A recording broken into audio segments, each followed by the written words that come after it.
Thank you very much, everybody. This is an honor. And, you know,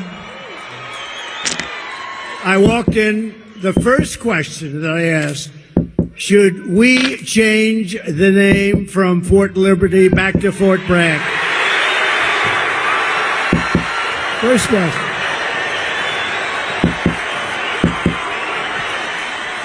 Right? So here's what we do. We get elected. I'm doing it. And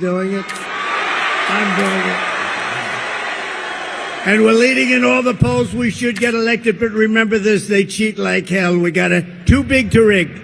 We need too big to rig. So I just appreciate being here. You know, we did win 2 world wars from Fort Bragg. Right? So this is no time to that big guy. This is no time to be changing names, but we're going to do that. We're going to do everything we can. We're going to get it back. We're going to bring our country back. Thank you, everybody. Let's have a little fun. Okay? Good.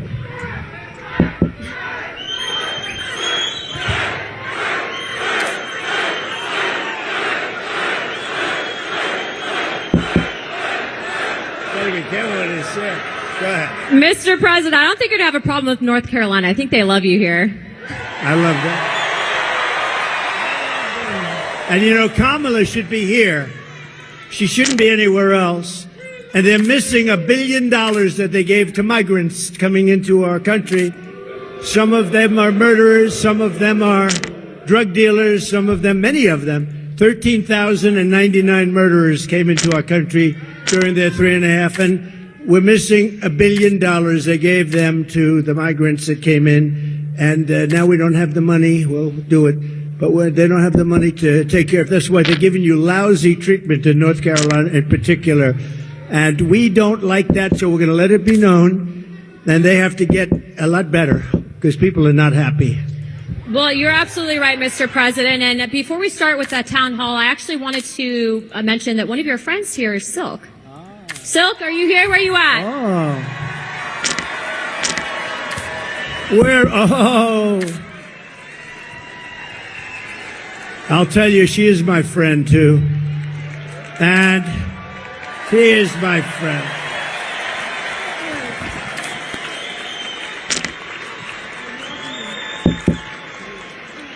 She is my friend. Oh, wow.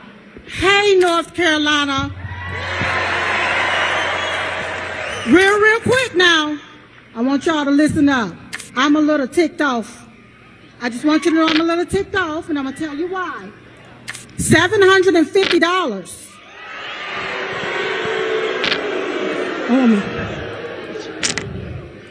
Where American tax dollars is being used to fund illegal aliens into our country. And these illegal aliens didn't pay 1 dime or 1 red cent into our systems. And all Kamala Harris and Tampon Timmy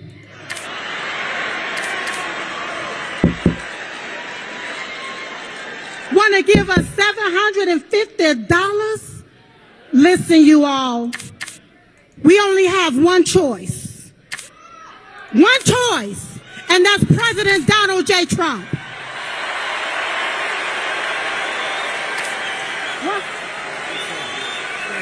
We cannot afford another 4 years of this, so you're going to have to vote like your life depends on it. Like when you're taking your breath and it's your last breath and you need that vote in order to breathe, that's what you're going to have to do. So you're going to have to, I'm almost finished, Mr. President. So what you're going to have to do, you're going to have to overvote the cheat. You're going to have to outrun the runway. And we're going to have to make it too big to rig.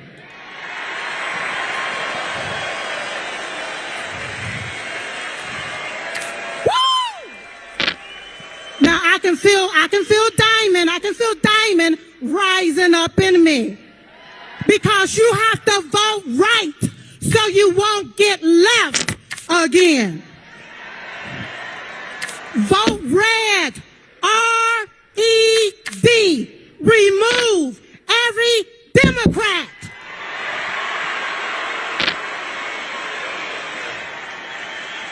They gotta go. They gotta go. Now, while the media continue to play the race card, we gonna continue to play the Trump card so we can win. Win and win. Thank you, everybody. Thank you. So, you know, it was 9 years ago, and my beautiful wife, our First Lady, we love our First Lady. Did you see her interview on Sean Hannity and with Ainsley in the morning? She did great. But 9 years ago, she came to me. She said, you know, there are two women, and they are really incredible. I said, who the hell are they? He said, you got to see this. You're not going to believe it. They had a thing, and we fell in love like almost immediately. Yes. And her sister was just unbelievable, too. Yes. And she passed away like a couple of years ago now. It's a long time ago, it seems. It goes fast, right? But what a great combination. We love you both. They were loyal to me from day one. When they heard stuff, they said, that's a lot of crap. Day one. They were with me from day one. Day one. And that Trump sign gets bigger and bigger. I said, that's so nice, I want to buy one for myself. But Don't you worry, Mr. President, I'm going to give you one. I mean, I don't. That's but right, you know baby. what? Yes. You know what? We appreciate your loyalty, your friendship. Thank you. And I saw Silk backstage. I said, I'm bringing you upstage. I'm going to bring you upstage. And we miss your great sister. Yes. And we love you. And thank you very I love much. you so thank much you. more.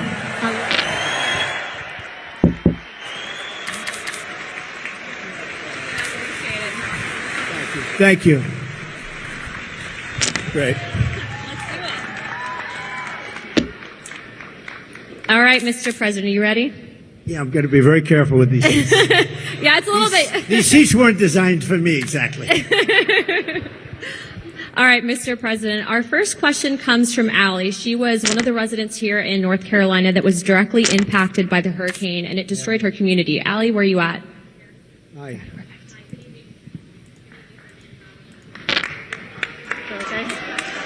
Good evening, President Trump. My name is Allie, and I'm from the foothills of North Carolina. Our entire community has been decimated. Thank you, President Trump, for visiting the disaster sites to bring attention and donating millions in relief. Thank you, Alex. This week, we have learned that not only did 13,000 murderers illegally cross our border, but FEMA is out of money because they have been providing $9,000 to every illegal. Enough is enough. We must put Americans first. How soon will you start deporting the murderers? So let me just tell you that you're right about that. It's 13,099 to be exact.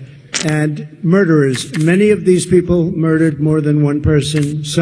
One did 7. These are not people we want in our country. So this was, I guess, released by somebody that loves us, maybe in Border Patrol. We don't know exactly where the numbers, but these are certified numbers. And you had 16,000 drug traffickers. You had numbers that nobody's ever seen, 645,000 criminals overall. They're in our country. Nobody has any idea. They're from places unknown. Nobody knows who they are, what they are, but we know that we have over 600,000 people released into our country, along with the ones that you were talking about, the 21,000. But of them, 13,000, more than 13,000 are murderers. And some were on schedule to die. They were scheduled for the death penalty. And we have them now nicely ensconced in our country. I'll tell you what, we have the worst president and the worst vice president in the history of America. They are horrible. They are horrible. That could happen, and just the concept of open borders doesn't make sense. You know, we built 500 miles of wall more, and we're going to add another 200, much more than I said I was going to do. And that's why we had the best numbers ever. Oh, the chart. So you know the chart. My favorite chart, Allie. my favorite piece of paper, my favorite chart, but we had a chart. Do you have something up here that could show? Oh, I love that. I love that chart. Oh, I love that chart. If I didn't look to the right, I wouldn't be going to Butler tomorrow. You know, we're going to Butler tomorrow. If I didn't look over. So, no, but that, if you look at the chart, at the arrow on the bottom, that shows the lowest number in the history of our country. That was the day I left office. And these clowns took over, and what they've done to our country, between that and so many other things, what they've done to our country. But, you know, I view inflation was the worst we've ever had, I think. They say, oh, it was only at 48 years. Somebody, one of the fake news back there, they corrected me one time. They said, no, 48 years. Oh, okay. But it wasn't. I believe it was the worst that we've ever had. And that's been one of the big problems. But to me, and I know that you talk about the bad economy, you talk about all of the costs, and the costs are so bad. To me, the worst is the border. Because it's like what they're doing is they're destroying our country. And it's not easy. We're going to get them out. We're going to have the largest deportation in history. I'm not proud to say that either. But it's a tough thing to do. And we're going to get, Anna, we're going to get the criminals out. We're going to start with the worst of them, and we're going to get them out. And you know who's going to help us? Local law enforcement. Local law enforcement. They're going to be great. They know their names. They know their serial numbers. We're going to get them out. And, you know, very simply, we have a little thing called MAGA. Everybody here knows MAGA. It's called Make America Great Again. That's what we're going to do. We're going to make America great again. Thank you, darling. Really good question. Thank you. You know, Mr. President, to your credit, too, I think that's largely why you've actually outpaced every other candidate for president with the support from the Hispanic American community, because it's not just a race thing. We all want border security. So thank you, Mr. President. It's an incredible community that I don't know, it's just a very energetic. You know that, right? It's energetic. And they're very entrepreneurial, and they love our country. And we've gotten record numbers with the Hispanic community. And I don't know, it just works. It just works, so I appreciate it very much. Thank you, darling, very much. Thank you, guys. All right, Mr. President, our next question is from John. He was a Green Beret captain who was actually kicked out of the military. I think he's going to share his story with you. 1 second. Hi. Good-looking guy. Thank you. Good evening, Mr. President. I'm John Frankman. I was a Special Forces Green Beret who was forced out of the military because of the COVID-19 vaccine mandate. That's good stuff, right? That's good. That's good. So the Biden-Harris DoD COVID-19 vaccine mandate was very damaging to the military. It forced thousands of service members out, and thousands do not want to join now. The Biden-Harris DoD has the lowest recruiting in modern history, and now they're pushing more woke training. So how do you plan to repair the military from the damage that was done and hold military leaders accountable? So I want to have them come back into the military with pay. And, you know, they've been talking about that, but it never happened. They never did what they said they were going to do. There should have never been a mandate. That should have never happened. You should have been given choices, we say. We want choice in education, and we want a choice there, too. And that should have never happened. And, you know, we've lost some of our best people in the military, too. Did you leave? Did you ever take the vaccine or anything? I never did, sir. So you want a choice, yeah. And would you go back in if they were able to? As long as there's accountability, potentially. Yeah, no, there would be accountability is right. We'll fire their asses. But we don't want to lose this guy. We want to he's central casting. We want to get him back in. Yeah, we're going to take care of it. I hope you do come back, or I hope you do very well outside, to be honest. Wherever you are, I just want you to do well. But we're going to get a lot of people coming back. They should have never had the mandate. The mandate was a big mistake, and they treated people terribly, terribly. Okay? Thank you very much. Great. You look great. Thank you.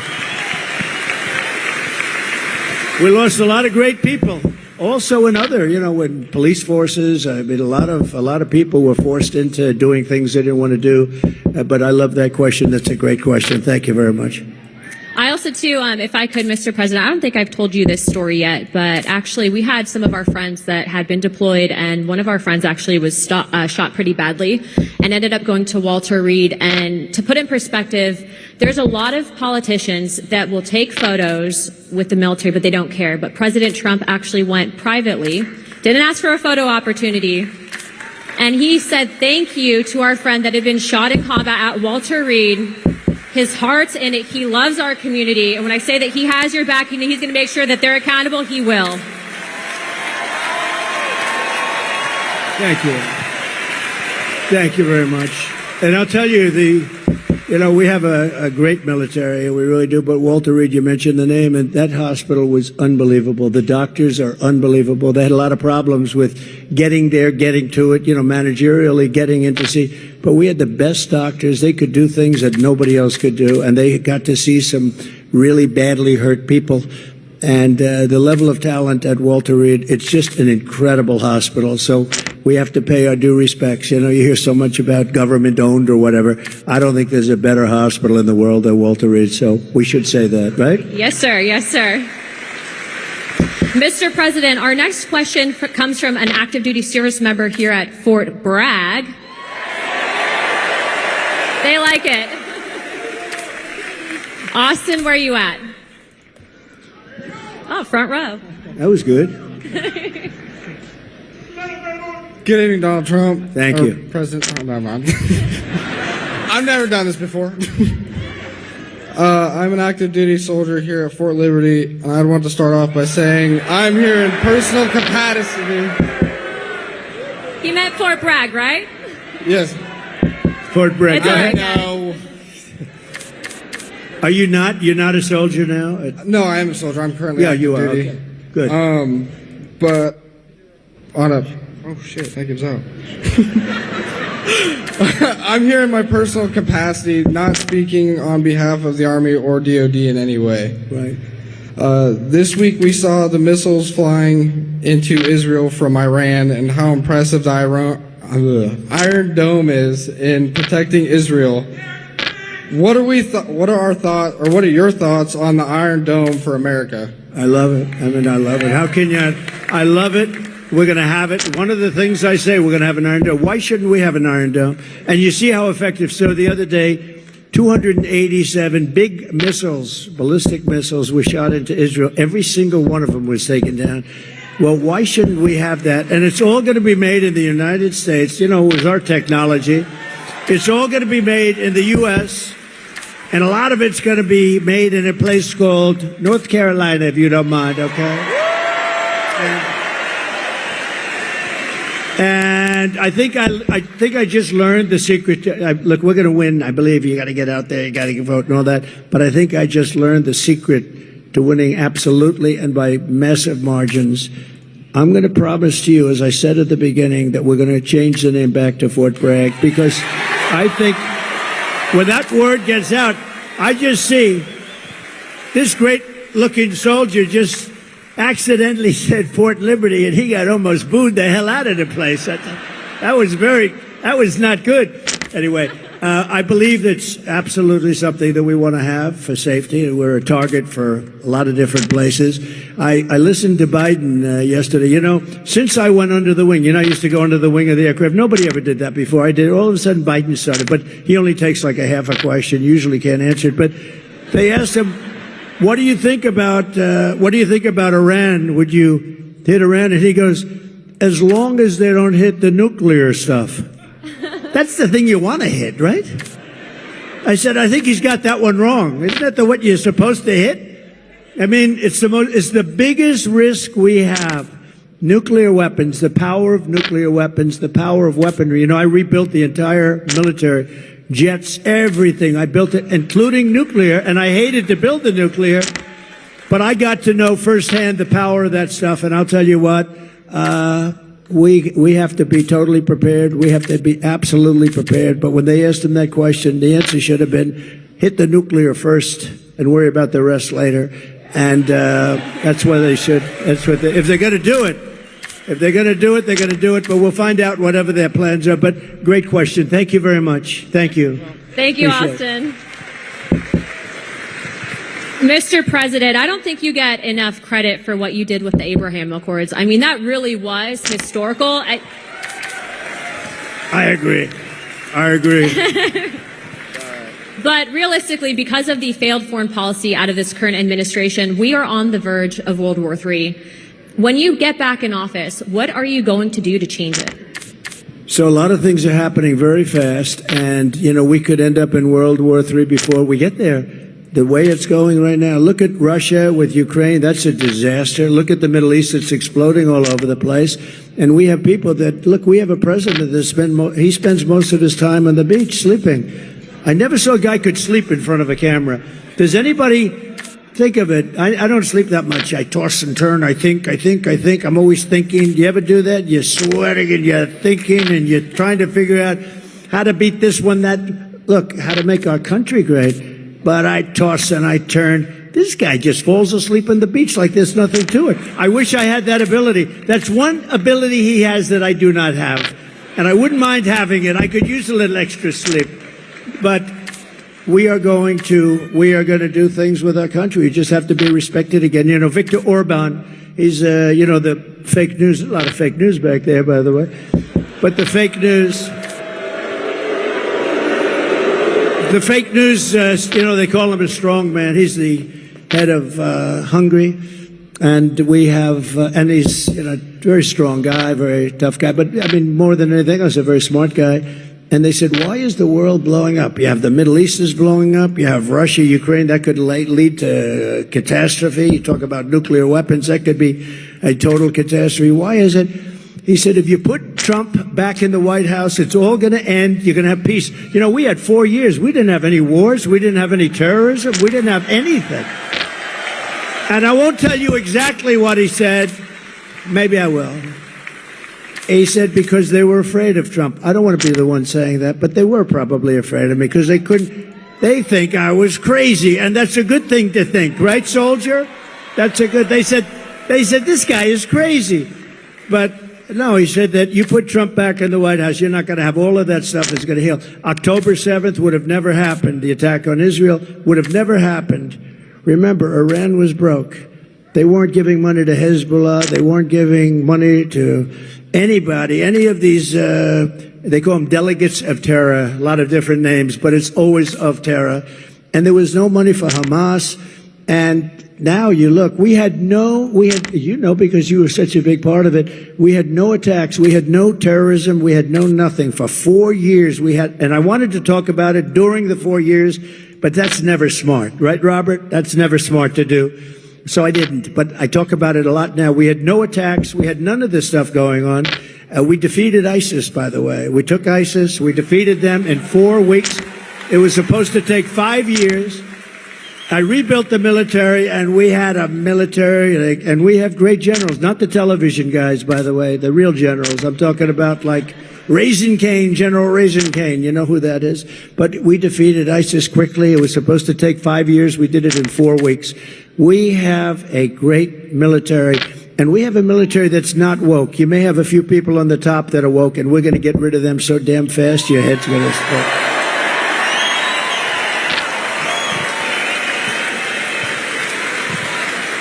Yeah, he's not kidding. We've traveled around the world just on Codels, and every single world leader that we met with said that they needed you back because you'd be tough on China. They know that other people won't be tough on China, but you'll be tough on China. Well, even China likes us back. China wants to see a little stability too, but I charged China hundreds of billions of dollars in taxes and tariffs, and they paid it. And frankly, we had a good relationship with President Xi. But they paid hundreds of billions of dollars. No other president got them to pay 10 cents. Not 10 cents. Got hundreds of billions of dollars. And you know what? More importantly, they respected your country. They don't respect us anymore. They respected your country, and they'll respect us again. Amen, sir. Peace through strength. Our next question is from Sarah. Sarah is a VA advocate. Sarah, where are you at? Oh, perfect. Hi, Sarah. Again, we're working now. As you know, you talked about Walter Reed, sir, and I'll just say my husband is one of the most catastrophically wounded surviving service members, and you visited with him there many times. Wow. And this past July, you saw him in Charlotte. Yes, sir. Is he here? No? Not tonight, but you just saw him this summer, so he was so happy to see you this summer. Great. Yes, sir. Yes, sir. But I want to talk about all the advancements you made for community care, and you empowered veterans to choose their own providers. And Secretary Wilkie. And I was so proud to stand with you many times in the White House as you signed historic legislation and executive orders to take care of our military and veteran families. We've watched that community care access where a veteran can choose his or her own provider. We've watched that be actively limited and actively rolled back. President Trump, how are you going to bring that back as a day one priority and give veterans the choice for the best medical care back again? It's such a great question, and thank you. And what a good wife that is, and I'll bet your husband's great. You love your husband, right? You know, the people like you, what is your first name? Sarah. People like Sarah are so important to our country because they take care of people that are great heroes, real heroes, and they take care. And if they didn't take care, or the hospitals would be unable to do it. They just would be there right now. I mean, with all of the migrants have taken over our hospitals. They've taken over our schools. We don't have anything, but people like Sarah, the job they do is incredible, and they do it out of pure love. They don't do it for any other reason. They do it out of pure love. And we have to help them. We have to help them because the medical costs would be unaffordable by our nation. It would be totally unaffordable. And it was better before, and I heard it sliding. I spoke with Robert before, and who did, by the way, an incredible job. You did an incredible job. Stand up, please. Stand up. And Sarah, thank you, Robert. You know, we had a 92% approval rating at the VA, 92%. Now it's down into the 40s. We had a thing called choice, where if you had to wait too long for a doctor, you know the story. If you had to wait too long, guys were waiting 4, 5, 6 months. They go in with a minor problem. They end up being terminally ill because they didn't take care of it. It could have been taken care of with a shot, with a pill, with a minor operation. They end up dying. And we changed it, and we had choice. We also had accountability, remember? Accountability. So on choice, they tried to get it for 52 years, accountability for 58 years. Accountability, you couldn't fire anybody in the VA. And I said, that's no good, because you had sadists in the VA, you had bad people we had some bad people. And we fired about 9,000 people, and we replaced them with 9,000 good, loving people that love our heroes, right? That love our patriotic heroes. And that was a big thing. And I just said to Robert, how's it going nowadays? How is it going? And he said, they're getting rid of choice rapidly. Choice is when you can't see a doctor rapidly. You go outside, you find the doctor, you get yourself fixed up, and Sarah, we pay the bill. And it was a great thing. And he said it's rapidly not being used, not being allowed to be used. And, you know, I think it actually didn't cost. I think it was probably, in the end, we probably saved on it. But money isn't the big thing here. I think we saved money on it because people would get very, very sick. These are people that would wait 4, 5, 6 months to see a doctor.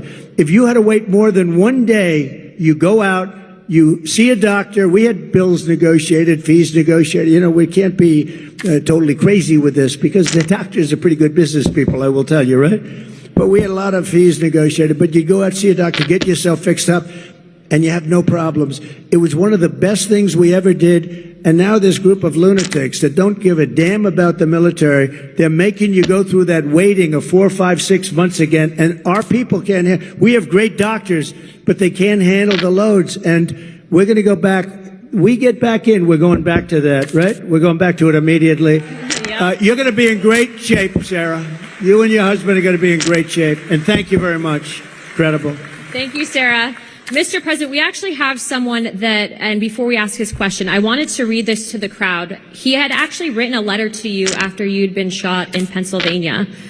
Dear President Trump, watching you during the Butler rally and you getting back up, both my wife and I gave a sigh of relief as well as a few tears. I would be honored if you would accept this small token that I received as a young Marine in Vietnam. My wife and I both thought it appropriate. God bless you, your family, and the United States of America. Sincerely, Dwight. Dwight, where are you at?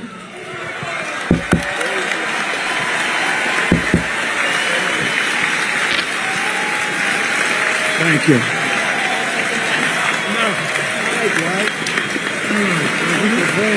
Whoa. Looks like a check. It's a check. It's cash. For those of you who may not know, Dwight had given President Trump his Purple Heart. That's right. That's right. I couldn't think anybody more deserving Thank you. of the Purple Heart. Thank you very much. You took it, you laid down there, you got back up, and the first words out of your mouth was fight, fight, fight. You didn't even have anything to shoot back at. You got guts. Yeah, hold that up right there. He doesn't do this, but he's better than anybody as far as I'm. No, I'm hardly better than you on this thing. You're great at this. And I wanted to thank you. I know that most of you all watched the president on that day and were very fearful that something terrible happened when he went down on the ground. But it was such a relief. Our hearts were so filled with joy because we saw what happened. And it was a minor wound, but it was close to being a terrible.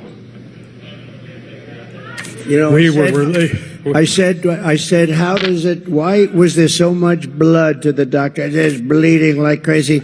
This is a little fact. Some of you might have heard this, but you get hit in the ear, and it bleeds more than any other part of the body. So I didn't mind being hit that way. I don't want to be hit that way. This way. If I didn't make the turn, I would have been hit the other way. That's no good. That would not have been too good. But it is true, and I got very lucky, and maybe it wasn't so much luck. Maybe there's something else, right? Maybe there's something else up there. But that's great. Thank you. You also took the time out to write me a beautiful letter and gave me a challenge coin. I never expected that from the President of the United States. Well, thank you this very was much. a great honor, and I remember it very well when you gave it. Yes, I will. Really nice. Thank you. I served as a Marine in Vietnam, proudly served as a Marine in Vietnam. And thank you very much.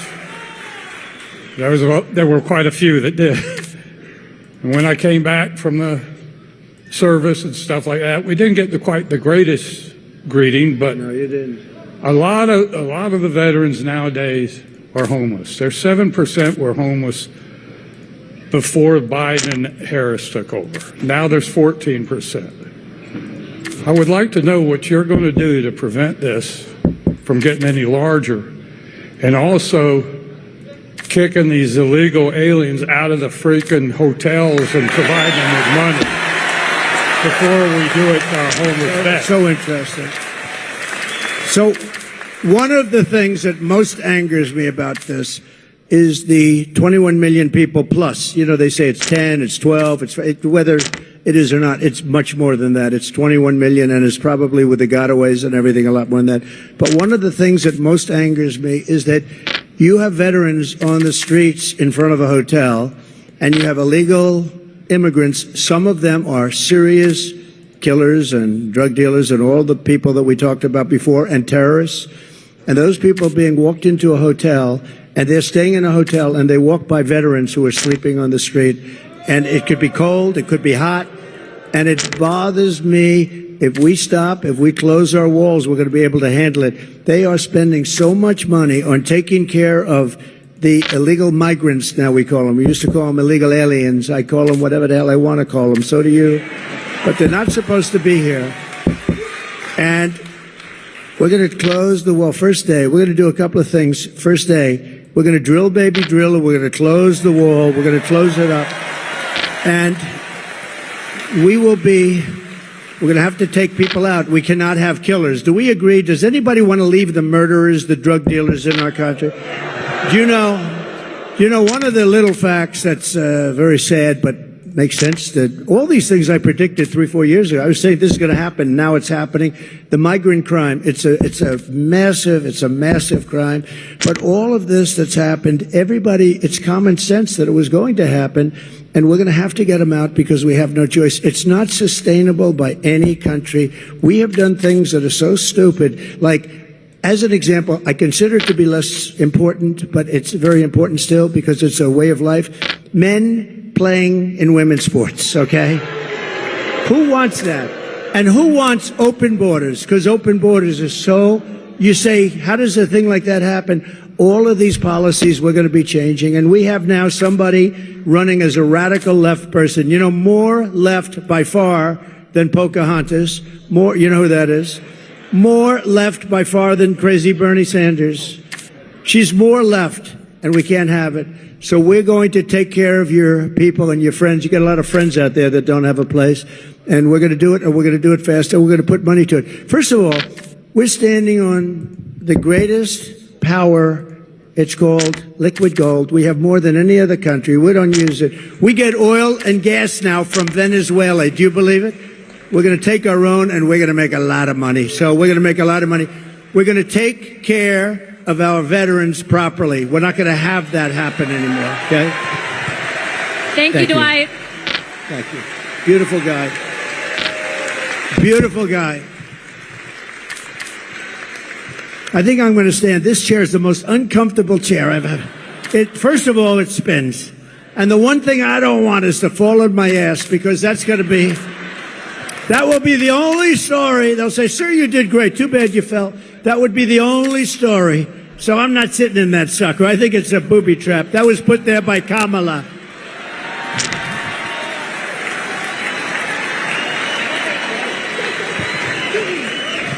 Well, that brings me to my next question. So you're talking on immigration and border security. So we all know that that's tied to national security. And the one thing that ticks me off is you have Kamala Harris, who runs on the fact that she's a minority woman. But yet she's done nothing about the 300,000 migrant children that have gone missing. Just real quick, how many parents are in this room? How many women are in this room that support Trump? As mothers, grandmothers, sisters, wives, would you ever tolerate children being trafficked? If you were in Kamala's position, wouldn't you have stopped that? President Trump, you've done more for not just the Hispanic American community, but I think women in this country, not just, I'm just going to toot his horn for a second. He's put women in positions of power, but the media won't cover that. They won't, because it doesn't fit their narrative. They want women to hate them, but guess what? We don't hate them, we love them, don't we? But I don't do it. I don't do it really for a pure, really great reason. I just do it because I want results. And I just find women to be smarter than men. Does that make sense? Men, you don't mind I do that every once in a while. It's not bad. Thank you. Thank you. Well, Mr. President, to follow up on that question, as a grandfather and a father, what are you going to do to stop the trafficking of women and children in this country, and specifically with the migrant children as well? So we had it down to the lowest number. You saw that on the graph. That included drugs. It included trafficking in women, mostly women and children. But you mentioned a number, to be exact, 325,000. Now think of that. You could fill up the biggest stadiums many times with this. 325,000 children are missing during the Biden reign. Now let's say her, because they made her, and you know it's funny, when you say Harris, right? Nobody knows who the hell I'm talking about. You say the Harris team, who nobody knows. You have to say Kamala. So Kamala. But Kamala and Biden, 325,000 just during this almost 4-year reign. That's missing, but many of them are dead. Many of them are in sex slavery. Many of them are slavery, period, and they're gone, and never to be seen probably by their parents again, never to be seen. Their parents are all over the world looking. They're looking for them. And what we've done here is so horrible. 325. Can you imagine if that were me, where they were missing? This would be the biggest story. The fake news media never talks about it. You know what they're not talking about? And you know, Anna, you know what they're not talking about? They're not talking about something else that's very important. They are doing, this is Katrina, they are doing the worst job on a hurricane that any administration has ever done, and these people don't want to talk about it. They don't want to talk about it. People are saying it's the worst job, and you people know it. A lot of you people know it because you're here, but they've done the worst job. Kamala has done the worst job. And it's really like her, because she was put in charge. Now she said, I wasn't the border czar. They shouldn't call. Well, she was always the border czar. She never went to the border until a little while ago. And then she made a speech like, I'm going to start getting very tough. Why didn't she do it 4 years ago? You know, you could always say, why didn't? And all she had to do is leave our policies. We had Brandon Judd. We had Tom Homan. You know Tom Homan? You see him a lot. He's great, like Central Casting. He was great. All these people are great. We have great people there right now. But we have some tremendous people. And, you know, it's interesting with Border Patrol and ICE. It's really easier for them not to do their job, but they love the country. They really want to do the job. They're so disgusted when they have to let people, and you look at some people, you know they're criminals, and they have to let them go walking right by into our country. No, we're going to straighten it out. It's going to be straightened out right. But 300, remember this number, 325,000 children are missing. That means many dead are missing during this administration. And that's almost unthinkable, and I can just imagine if that were us, it would be the worst story. They never talk about it. And the other story they don't talk about, and I'm doing this because we're on all that television, look at all that television. The other story they don't talk about is what a rotten job they're doing in North Carolina and other places with respect to the hurricane. They are doing a terrible job.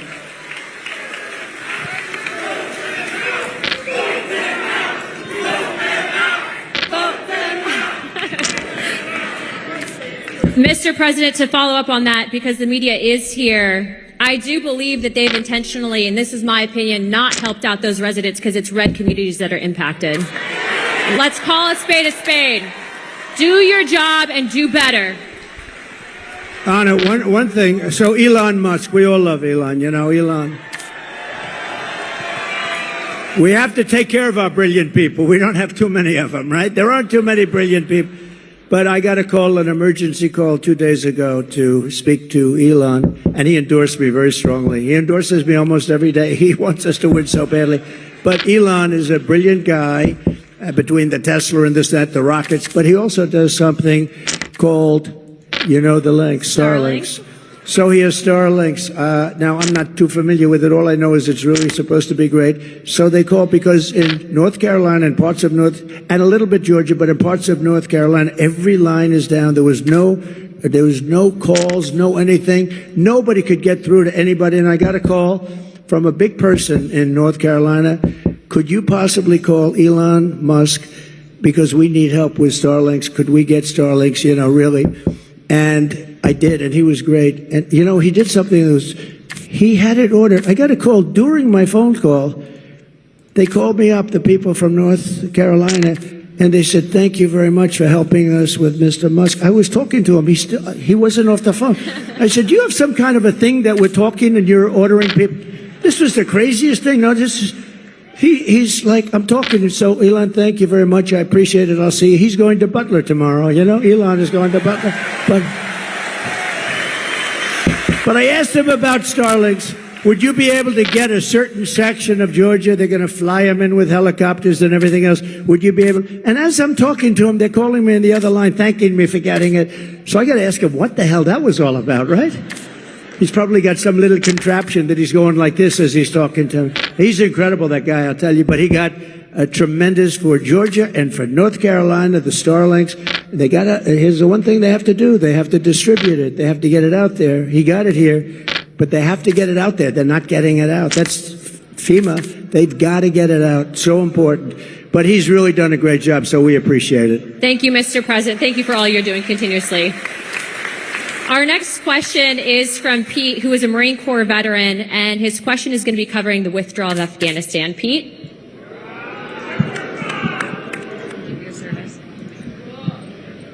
Mr. President, I am Pete from North Carolina, and also a Latino for Trump. Thank you. I knew I liked him. And I proudly served in the United States Marine Corps, first as enlisted, That's great. Thank then you. as an officer. Despite what the Vice President says, we sadly lost 13 under her watch. It sickens me, many of my fellow Marines, as well as my friend, Lieutenant Colonel Scheller. There has been zero accountability for the terrible withdrawal. What will you do to make sure we have accountability for what happened. Okay, it's great. It's like, I know more about that subject than any subject we spoke about, because I think it was the most embarrassing moment in the history of our country. There was never anything. I don't think Putin would have gone in and invaded Ukraine if that didn't happen. He saw that. He said, hey, these people are stupid people. They're idiots. And, you know, they only respect power and force. When they saw that, by the way, if I were president, Putin would have never done it, period. And you would have never had the attack, and you wouldn't have had inflation, and you wouldn't have had the problem that we're talking about. Because, you know, I had it down to 5,000. I was getting out. They were there for 20 years. But a couple of things were done wrong. Number one, they should have kept the military base, right, Bagram? So you have a military base, one of the largest bases in the world. We left it. It's 1 hour, forget about Afghanistan, it's 1 hour away from where China makes its nuclear weapons, okay? You gotta keep that, and they didn't. They fled, they left. We had, as you know, 18 months. I called up Abdul. Abdul is the head of the Taliban. That's the ones that do the shooting, okay? Not the Afghans. It's called the Taliban. And the press said, why would you call him? Because that's where the shooting is. And I called him up. We didn't have, it was nasty. We didn't have one soldier killed, because they were killing a lot of our soldiers, the snipers, and a lot of them with the Obama-Biden administration before I got there, and a lot of them. And I called them up, had a rough call. And after that call, we didn't have one soldier killed for 18 months. We didn't have one soldier shot at for 18 months. And then we had a terrible election. We're not going to let that happen again. We can't ever let that happen again. We're not going to have what a shame that was. But we had an election, and these guys took over, and it all started up again. And what they did with that withdrawal was so bad. Number one, we lost 13 great soldiers. And as you know, I know the parents of a lot of them. But we lost the soldiers. We left $85 billion worth of equipment behind. We left Americans behind. Everything was wrong, and we embarrassed our country. I really mean, I think it was most embarrassing. The one thing you do is you take the soldiers out last. Okay, they took the soldiers out first. A 5-year-old child would tell you that. The other thing you do is you fire every general that was involved in that case, because those guys were incompetent. And you haven't heard the last of that, I promise you. You have not heard the last of it. What a terrible thing that was. Worst, one of the most embarrassing, me as a person that loves our country, that was the most embarrassing moment in the history of our country, in my opinion. Thank you. We're gonna take care of that. I gotta get back in.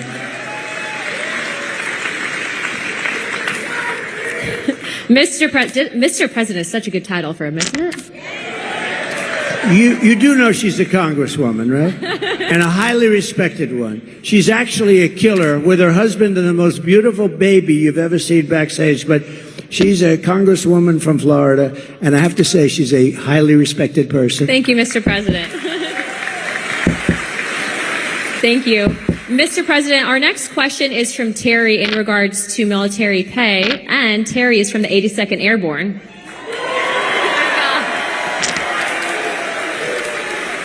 Mr. President, thank you for being here. My name is Terry. I have had the honor of serving with the mighty 82nd Airborne. I'm also a proud member of the Lumbee tribe, the largest tribe in North Carolina. We have one of the highest percentage of military service in the nation, a higher percentage of the overall population. My question, sir, is about the military pay. You provided the largest pay raise in history to our military. Unfortunately, we have seen inflation skyrocket, and more service members and veterans are on fixed incomes and are finding it hard to pay for basics like grocery. What will you commit to increase military pay and bring down prices? Yeah, very good, Terry. I appreciate it, too. And it's very unfair. So I gave the largest pay raise in the history of the military, and I thought that was wonderful. But then when these clowns came in, these incompetent fools came in, they allowed inflation, and because of the energy policies, I think, mostly, but also because of their spending, but they allowed massive inflation. So your pay stayed here, and you were happy, and then all of a sudden the cost of bacon doubled, and the cost of everything else doubled and tripled and quadrupled. Interest rates went to 10%, so you could no longer, we were at 2%, and they went to 10%, so you could no longer buy a house. So many things happened. The answer is yes, I'm going to take care of you. I'm going to take care of our law enforcement, and you know who else I'm going to take care of? Our teachers. Our teachers are very underpaid. We're going to take care of our teachers. Okay? Going to take care. And I did it. I did it. I felt strongly. But, you know, the fact is that they got wiped out. What we gave you got wiped out by their inflation that they should have never had. That's another thing. You would have never had inflation because it was caused largely by really dumb energy. The energy went through the sky. That brought everything with it. So we're going to take care. But law enforcement also and your teachers. Okay? Thank you, Mr. President. We now have time for one last question. So our last question. Make this a good one. Our last one comes from Matthew. Matthew? He was an F-15 pilot. I won't hold that against you.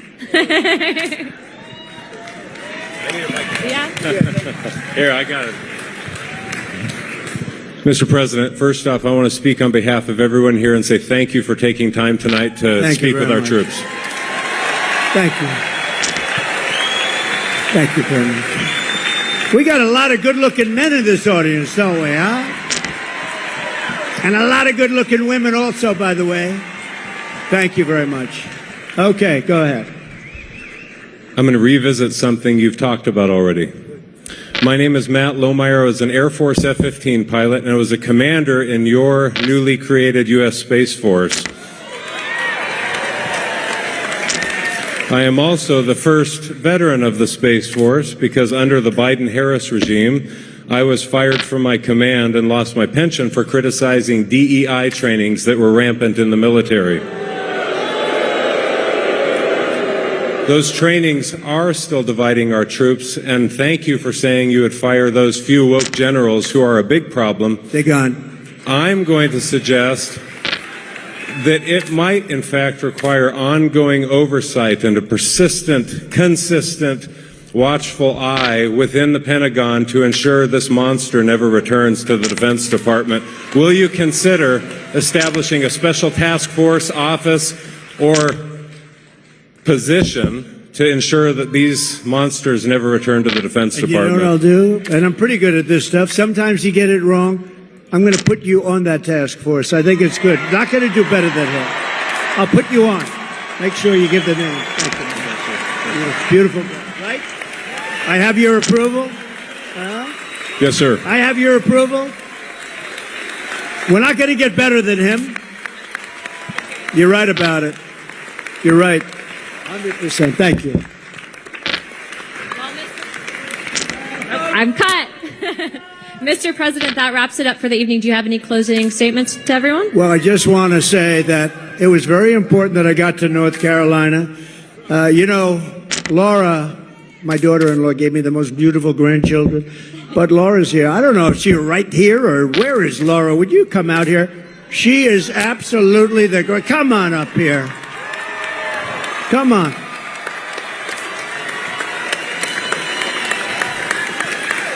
She comes from right around here, and she loves this state. And you better be careful because I'm going to blame her if anything happens in this state. That's true. I said, I'm going to but blame we're her. going to win North Carolina, are we not?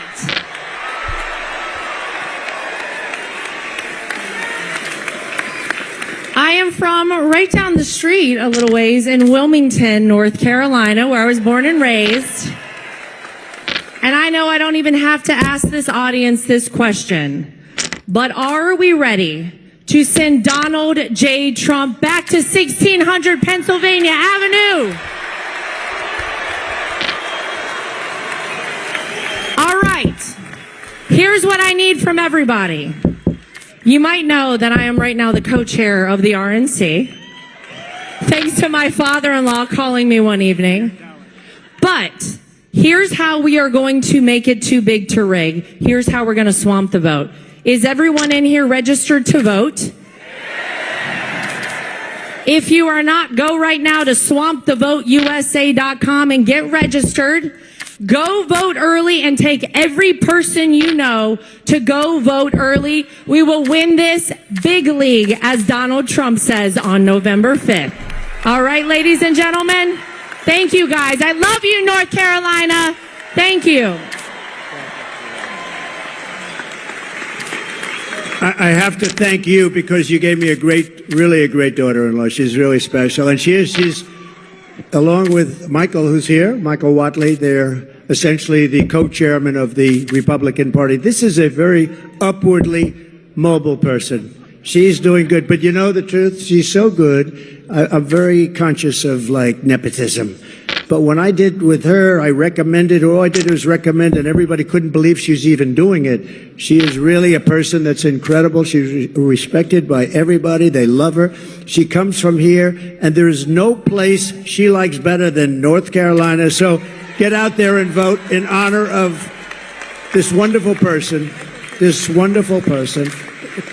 Where's Michael? Will you get up here, Michael, please? Don't worry about the time. The networks will stay with us, right? Michael, would you say a few words? So Michael Whatley, I mean, I guess I like North Carolina because he was the head of the Republican Party. We won the state twice. And last time, when all of a sudden around 3:02 in the morning, we started to fall off on a lot of things, it was ridiculous. But with this state, there was no fall off. He had 602 lawyers working for him. And I said, who the hell is the guy that did such a good job in North Carolina? Because we were leading in Pennsylvania. We were leading all the way along. And these people will do it. They have no shame. And he did the job. And I said, I want to get him. And he's chairman of essentially the Republican Party. And I just want to say you're doing a great job. But I don't want to say it too early. Let's wait till November 6th. I want to wait till the morning after, right? Then I feel confident that we'll say it. But so Michael is from North Carolina. He was the head of your party, and he did a great job, and he went to the top. And please say a few words, Michael. So to win North Carolina, we are going to get out the vote. We are going to protect the ballot. We are going to expand our majority in the House. We are going to flip the Senate, and we are going to send Donald J. Trump back to the White House as the 47th president of the United States. Thank you, Michael. Thank you, sir. Thank you, everybody. Thank you. Thank you, everybody from Fort Bragg. Thank you.